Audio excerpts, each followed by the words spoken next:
Hello नमस्कार दोस्तों। आज जो है आज के वीडियो हम लोग जीके सीरीज में कुछ इम्पोर्टेंट क्वेश्चन करेंगे। ठीक है ना। हम लोग देख रहे हैं कि पिछले कुछ दिनों से हम इम्पोर्टेंट क्वेश्चन का सीरीज आ रहा है। ठीक है, तो आप उसमें से अगर प्रैक्टिस करेंगे डेली जब भी आपको समय मिले तो आप देखकर अपना जीके इम्प्रूव कर सकते हैं। ठीक है, अब अगर यदि कम्पिटेटिव एग्जाम्स का तैयारी कर रहे हैं तो उसमें भी काफ़ी बेनिफिट्स होगा। प्लस अगर आप ऐसे भी नहीं भी कर रहे हैं तो आप सुनेंगे तो इसको आपका नॉलेज में इम्प्रूव होगा। ठीक है, तो ये ज़्यादा देर की नहीं होती है, मुश्किल से 5-10 मिनट के बीच की ये वीडियोस होती हैं। तो आप देखकर उसको ये कीजिएगा और आपको अच्छा लगेगा तो एक छोटा सा चीज़ है, आप थैंक यू के रूप में हमें मतलब हमारे लिए सब्सक्राइब चैनल कर सकते हैं। ठीक है ना, वो आपका हमारे लिए थैंक यू हो जाएगा। ठीक है, तो चलिए ठीक है हम लोग स्टार्ट करते हैं। तो आज का जो पहला क्वेश्चन है कि भारत भारतीयों के लिए, ठीक है ना, कि भारत भारतीयों के लिए किसने नारा दिया था। ठीक है ना, कि भारत किसके लिए, भारतीयों के लिए। तो किसने नारा दिया, किस संस्था ने दिया था, चाहे किसने किया था, तो आर्य समाज ने। ठीक है ना। ये अगला जो है कि भारत की स्वतंत्रता संघर्ष के दौरान डेक्कन एजुकेशनल सोसाइटी नामक संस्था की स्थापना किसने की थी। डेक्कन एजुकेशनल सोसाइटी जो संस्था है उसकी स्थापना किसने की थी।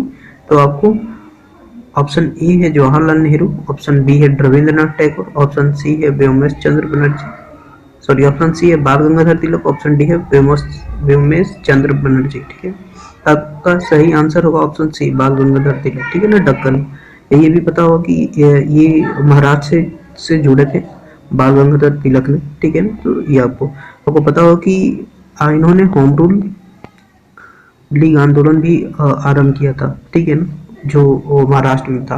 और आपको कमेंट में बताना है कि होम रूल जो आंदोलन था ये 2 लोगों ने स्टार्ट किया था, एक बाल गंगाधर तिलक ने और एक और कौन थे जो आपको बताना है। ठीक है, चलिए चलिए हम लोग आगे बढ़ते हैं कि पृथ्वी सॉरी कि तीसरा जो क्वेश्चन सबसे बड़ा ग्रह कौन है।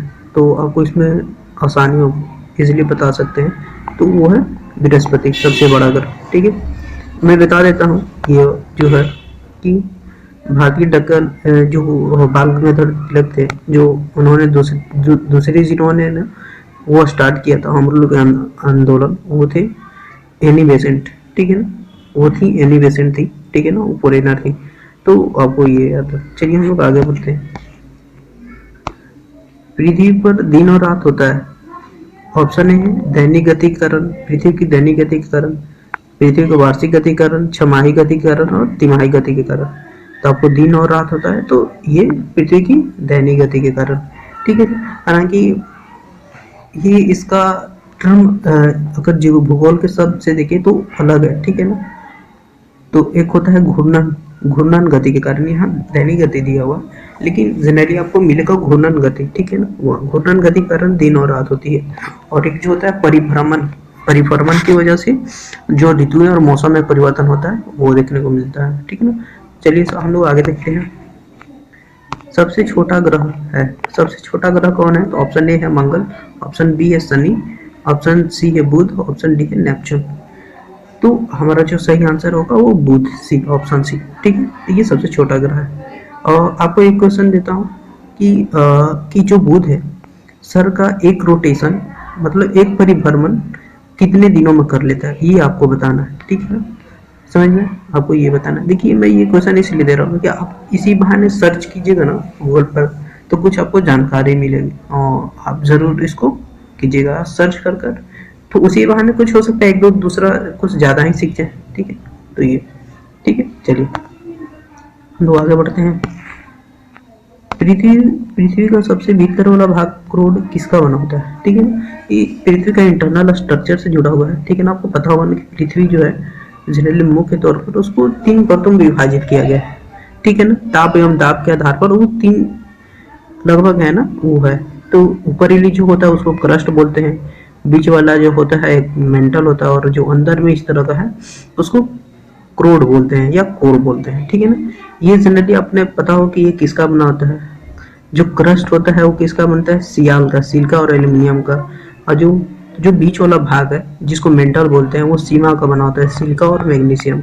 और जो ये जो होता है जो अंतिम वाला जिसको आंतरिक भाग बोलते हैं, क्रोड भी बोलते हैं, तो उसको लोहा और निकेल का बना होता है। ठीक है, चलिए। तो डी। अगला जो है निम्नांक, अगला जो 7 नंबर क्वेश्चन, निम्नांकित में से कौन देश कोयले का सबसे बड़ा उत्पादक है? ठीक है ना, कोयले का कौन सा सबसे बड़ा उत्पादक है? तो वो है ऑप्शन सी हमारा है अमेरिका। ठीक है ना, इसको याद रखिएगा, अमेरिका सबसे बड़ा कोयला का उत्पादक है। ठीक है, और आपको और एक चीज बताना है कि अमेरिका कौन सा कॉन्टिनेंट में है। ठीक है, अमेरिका कौन सा कॉन्टिनेंट में है और अमेरिका का कौन सा, अगर लार्जेस्ट कंट्री के नाम पर देखिए, ठीक है ना, बड़े बड़े कंट्री के नाम पर, तो अमेरिका का कौन सा स्थान है? जैसे पहला नंबर पर रूस है ना, उसी तरह अमेरिका का कौन सा स्थान है वो भी आपको बताना है। ठीक है, ये चलिए हम लोग आगे देखते हैं। आगरा शहर को किसने बनाया था? आगरा शहर को किसने बनाया था? ऑप्शन ए है सिकंदर लोदी, ऑप्शन बी है अकबर, ऑप्शन सी है बहलोल लोदी, ऑप्शन डी है शाहजहां। तो ठीक है, आगरा को जैसे आप लोग जान रहे थे मुगल काल में बहुत ज्यादा फेमस हो गया था। शाहजहां मतलब ताजमहल बना, अकबर ने वहाँ मतलब अच्छे अच्छे चीज बनाए, शाहजहां ने भी।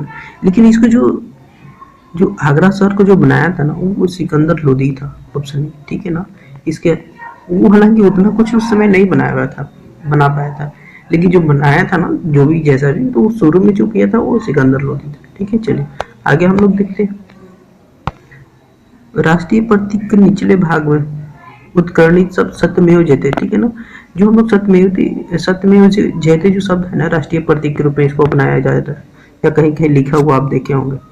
तो ये जो शब्द है ना कहाँ से लिया गया है? तो ये है आपको लिया गया है मुंडको उपनिषद से। ठीक है ना, मुंडको उपनिषद से ये शब्द लिया गया है। ठीक है, आपको याद रखना है। अगला जो है कि विवेकानंद रॉक मेमोरियल कहाँ स्थित है? विवेकानंद रॉक मेमोरियल कहाँ स्थित है वो आपको बताना है। ऑप्शन ए है अंडमान निकोबार, ऑप्शन बी है लक्षद्वीप, ऑप्शन सी है केरल, ऑप्शन डी है तमिलनाडु। तो विवेकानंद रॉक मेमोरियल जो है वो कहाँ है? तमिलनाडु में, इसको याद रखिएगा, कहाँ है? तमिलनाडु में। अगला जो है हमारा क्वेश्चन है कि किस राज्य की सीमा चीन से जुड़ी हुई है? किस राज्य की जो सीमा है वो किससे जुड़ी हुई? चीन से। ऑप्शन ए है मणिपुर, ऑप्शन बी है नागालैंड, ऑप्शन सी है असम, ऑप्शन डी है अरुणाचल प्रदेश। तो कौन है इसका? Option D Arunachal Pradesh. ठीक है, ये आपको फिर एक मैं क्वेश्चन देता हूँ। देखिए ये जो है सीमा वाला है, आपको ना कि जो नॉर्थ ईस्ट में ना इंडिया की जो नॉर्थ ईस्ट हम लोग जिसको बोलते हैं पूर्वोत्तर क्षेत्र, ठीक है ना, उसको सेवन सिस्टर के नाम से भी जाना जाता है। तो उसको सेवन सिस्टर का आज आपको क्या करना ना, वो सारे को ना मेरे कमेंट में टाइप कर दीजिएगा कौन कौन से राज्य जो है सेवन सिस्टर्स में आते हैं। ठीक है, चलिए हम लोग आगे देखते हैं। काजीरंगा राष्ट्रीय पार्क कहाँ स्थित है? ठीक है ना, काजीरंगा जो राष्ट्रीय पार्क है वो कहाँ है? तो ऑप्शन ए है उड़ीसा में, ऑप्शन बी है महाराष्ट्र में, ऑप्शन सी है असम में, ऑप्शन डी कोई नहीं। तो आपको पता हो काजीरंगा कहाँ है? असम में। और किस लिए फेमस है आपको पता हो? काजीरंगा जो है वो गेंडा है, यहाँ पर गेंडा मिलता है। ठीक है ना, एक सींग वाला गेंडा। और पता हो कि विश्व का 2/3 एक सींग वाला गेंडा इसी राष्ट्रीय पार्क में मिलता है। ठीक है ना, तो विश्व का, वर्ल्ड का, तो ये बड़ा फेमस भी है। ठीक है ना, तो ये आपको याद रखना। अब आते हैं ऑप्शन डी, ऑपरेशन फ्लड किसे संबंधित है? ऑपरेशन फ्लड से आपको याद आ रहा होगा कि बाढ़ से संबंधित होगा, वो भी अच्छा ऑप्शन। देखिए option A Tamil Nadu, option B है बाढ़ नियंत्रण, ऑप्शन सी है दूध का आयात, ऑप्शन डी है डेयरी विकास। नहीं, इसका जो सही ऑप्शन है ऑप्शन डी होगा, डेयरी विकास। आपको ये बाढ़ वाला मत समझ लीजिएगा, जो ऑपरेशन फ्लड है वो डेयरी विकास है। ठीक है, ये कब आया था आपको पता है? ये 1917 के दशक में। ठीक है ना, ये देखा जाता है डॉक्टर वर्गीस कुरियन द्वारा ये ऑपरेशन फ्लड्स आया था।